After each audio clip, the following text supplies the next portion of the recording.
नमस्कार मित्रों, मैं डॉक्टर आलोक चांटिया अखिल भारतीय अधिकार संगठन की तरफ से मानवाधिकार के उन अनछुए पहलुओं को आपके साथ छूने का प्रयास करता हूं, जो संभवतः आप जानते हुए भी अनजान रहते हैं।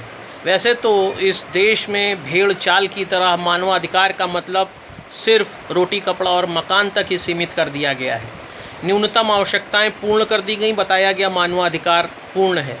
लेकिन यही देश है, यहीं का संविधान है, जहां पर संविधान के प्रस्तावना में हम भारत के लोग आया। हम का मतलब सभी लोग समान हैं, जो अनुच्छेद 14 में कहा गया है। अनुच्छेद 15 में जाति, धर्म, लिंग, प्रजाति, क्षेत्र के आधार पर किसी भी तरह का भेदभाव नहीं होगा।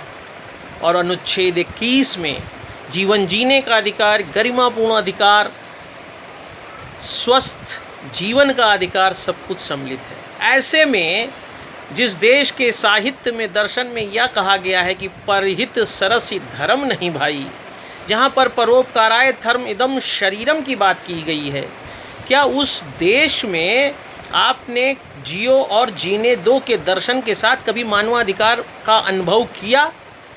जैसा जीवन आप अपने लिए सोचते हैं, क्या वैसा जीवन दूसरों के लिए अनुभव किया? बिल्कुल नहीं किया है, क्योंकि देश की विधि ने मोटर वाहन अधिनियम बनाया और उसके अंतर्गत कार चलाने वालों के लिए सीट बेल्ट लगाना ज़रूरी बनाया गया। मोटरसाइकिल चलाने वाले के लिए हेलमेट ज़रूरी हो गया। इसके पीछे कारण क्या है, दर्शन क्या है, तर्क क्या है? जीवन सुरक्षित होना चाहिए, जीवन को बचाना आवश्यक है। कार वाला जीवित रहे, मोटरसाइकिल वाला जीवित रहे।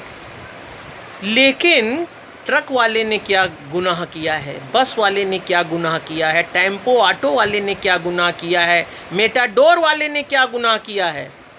वहाँ पर भी तो कोई गाड़ी चलाता है, उसे आप ड्राइवर कहते हैं।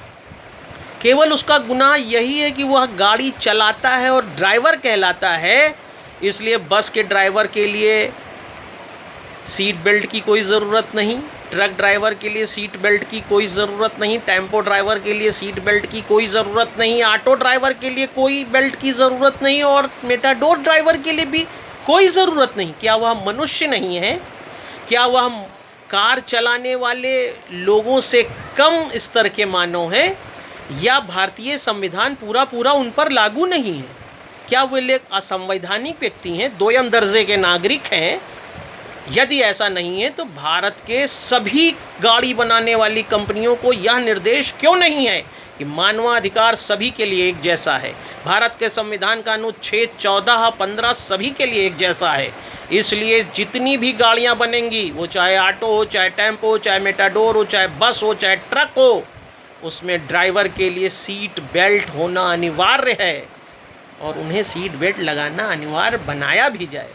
कितनी विडंबना है कि अगर सीट बेल्ट कार वाला ना लगाए तो जुर्माना है, हेलमेट ना लगाए तो जुर्माना है, लेकिन बस वाला सीट बेल्ट लगाए ना लगाए मर जाए, उसके लिए कोई प्राविधान नहीं। इसलिए यह मानवाधिकार हनन का एक विषय माना जाना चाहिए, उपेक्षा का एक विषय मानना चाहिए, भारतीय संविधान को उपेक्षित करने का विषय माना जाना चाहिए, जीवन जीने के अधिकार के प्रति उपेक्षा रखने वाला नियम माना जाना चाहिए, और सभी के लिए इस नियम को कठोरता से बनाना चाहिए। गाड़ी बनाने वाले सभी लोगों को आदेश दिया जाना चाहिए, ताकि वास्तविक अर्थों में भारत का हर नागरिक जाति, धर्म, आर्थिक स्थिति, सामाजिक स्थिति से इतर अनुच्छेद 14 में एक समान स्तर पर अपने जीवन को सुरक्षित करने का अधिकार पाए और उसका मानवाधिकार सुरक्षित हो।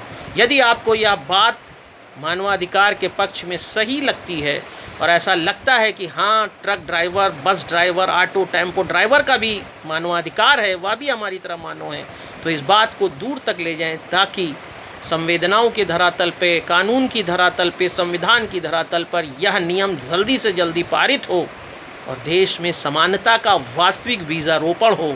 और अखिल भारतीय अधिकार संगठन का यही सकारात्मक प्रयास मानवाधिकार को स्थापित करने का है। आप इसमें सहयोग करें ताकि देश उन्नत कर सके और आप सुरक्षित रह सकें। जय हिंद, जय भारत।